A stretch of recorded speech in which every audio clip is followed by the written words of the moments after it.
الحمد لله وحده والصلاة والسلام على من لا نبي بعده. أما بعد فأعوذ بالله من الشيطان الرجيم. بسم الله الرحمن الرحيم. قال الله عز وجل: فلا وربك لا يؤمنون حتى يحكموك فيما شجر بينهم ثم لا يجدوا في أنفسهم حرجا مما قضيت ويسلموا تسليما. وقال النبي صلى الله عليه وسلم: لا يؤمن أحدكم حتى أكون عليه من ولده والناس أجمعين. فلا وربك، پس نہیں، وربک کا قسم ہے آپ کے رب کی، لا یؤمنون، یہ ہرگز مسلمان نہیں ہو سکتے، مومن نہیں ہو سکتے، حتیٰ یہاں تک کہ یحکموک، یہ آپ کو فیصل بنائے، آپ سے فیصلہ کروائے، فیما، ان چیزوں میں، شجرہ، جن میں ان کا شجر یعنی جھگڑا ہو، بینہم، ان کے آپس میں، ثم لا یجدوا، اور پھر نہ پائے، فی انفسہم، اپنے آپ میں یعنی اپنے اندر، حرجن، کوئی بھی ٹیڑھا پن، کوئی بھی تنگی، مما قضیت ویسلموا تسلیما، اس فیصلے سے، اس کو تہ دل سے قبول کرے، تسلیم کرے، اور خوب اچھی طرح تسلیم کرنا. پھر جی آپ نے سنا جب منافقین مدینہ جو تھے وہ آپ علیہ السلام کے پاس فیصلہ جب لے کر کے آتے، آپ علیہ السلام ان کے درمیان فیصلہ کرتے تو ان کے دل بڑے ٹیڑھے ہوتے کہ یہ پیارے پیغمبر علیہ السلام نے ہمارے درمیان فیصلہ کیا. ان کی خواہش یہ ہوتی تھی کہ ان کے درمیان جو فیصلہ ہو وہ کسی یہودی، عیسائی یا مجوسی کی عدالت میں ہو. اللہ رب العالمین نے فرمایا کہ اے نبی، یہ دعوے دار ہیں جنت کے، یہ اپنے آپ کو بڑا سمجھدار کہتے ہیں اور یہ کہتے ہیں کہ ہم جیسا کوئی ہے نہیں.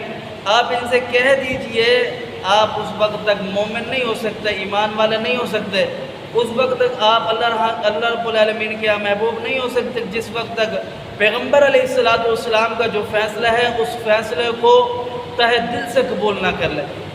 اگر آپ نے پیغمبر علیہ السلام کے فیصلے کو قبول نہیں کیا تو پھر آپ لا یؤمنون، مومن نہیں ہو سکتے. اور قبول بھی ایسا کرنا، وَيُسَلِّمُوا تَسْلِیمًا، ایسے تسلیم کرنا کہ خوب اچھی طرح تسلیم کرنا. پیغمبر علیہ السلام کو اللہ رب العالمین نے بڑے اعزازات، بڑے اکرامات سے نوازا.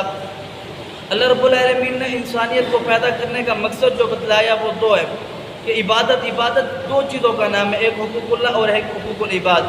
حقوق اللہ، اللہ اور اس کے رسول کا حق ہے، اور حقوق العباد، بندوں کا حق ہے. اللہ اس کے رسول کے حق میں اللہ رب العالمین نے جہاں جہاں اپنا حکم بیان فرمایا ہے یا اپنا ذکر کیا ہے وہاں پر اللہ کے رسول پیارے پیغمبر علیہ السلام کا بھی ذکر فرمایا. دیکھیں اذان ہے، نماز ہے، کلمہ ہے. اسی طریقے اللہ رب العالمین نے اپنا جب نام لیا تو اللہ رب العالمین فرماتا ہے کہ میں رب العالمین ہوں، اور پیغمبر علیہ السلام کا نام لیا تو فرمایا پیغمبر علیہ السلام رحمت للعالمین ہے. اور ساتھ ہی پیارے پیغمبر علیہ السلام فرماتے ہیں کہ لا یؤمن احدکم حتی اکون احب الیہ من ولدہ ووالدہ والناس اجمعین. پیغمبر علیہ السلام سے پوچھا گیا اللہ کے رسول مومن کون ہوتا ہے، مومن کسے کہتے ہیں؟ پیغمبر علیہ السلام فرمایا کہ جس نے اپنی جان سے زیادہ، اپنے مال سے زیادہ، اپنی اولاد سے زیادہ، اپنی عزت اور آبرو سے زیادہ، اپنی دنیا کی ہر قیمتی چیز سے زیادہ مجھ سے محبت کرے گا وہ مومن ہوگا. جناب عمر بن خطاب رضی اللہ تعالیٰ نے پوچھا کہ یا رسول اللہ، اگر کوئی آپ سے اپنی جان تو بڑی چیز ہوتی ہے، اگر کوئی آپ سے جان جتنا محبت نہ کر سکے تو پھر اس کے بارے میں آپ کا کیا حکم ہے؟ پیارے حبیب پیغمبر علیہ السلام فرماتے ہیں کہ وہ شخص پھر اپنے آپ کو مومن کہنے کی تکلیف نہ کرے. مومن تب بنے گا جو اپنی عزت، اپنی جان، اپنی آبرو اور اپنی دنیا کی مال و متاع، اولاد، ساری چیزیں میری عزت پر قربان کرے گا، تو میری عزت محفوظ کرے گا تو تب ہی مومن ہوگا. تو اللہ رب العالمین نے اس فیصلے میں، اس آیات میں یہ بیان فرمایا کہ اے لوگو، پیغمبر علیہ السلام کو فیصلے کو جب تسلیم کرو گے ایسے تسلیم کرنا کہ پھر اس کے اوپر دل کے اندر بھی یہ بات سوچنا نہیں کہ پیغمبر علیہ السلام نے ہمارے حق میں یا ہمارے خلاف فیصلہ کیا ہے. وَيُسَلِّمُوا تَسْلِيمًا، پوری طرح تسلیم کرنا، پھر آپ مومن بنیں گے. تو اللہ پاک سمجھنے عمل کی توفیق دے. قُلْ قَوْلِي هَذَا أَسْتَغْفِرُ اللَّهَ لِي وَلَكُمْ وَلِسَائِرِ الْمُسْلِمِينَ.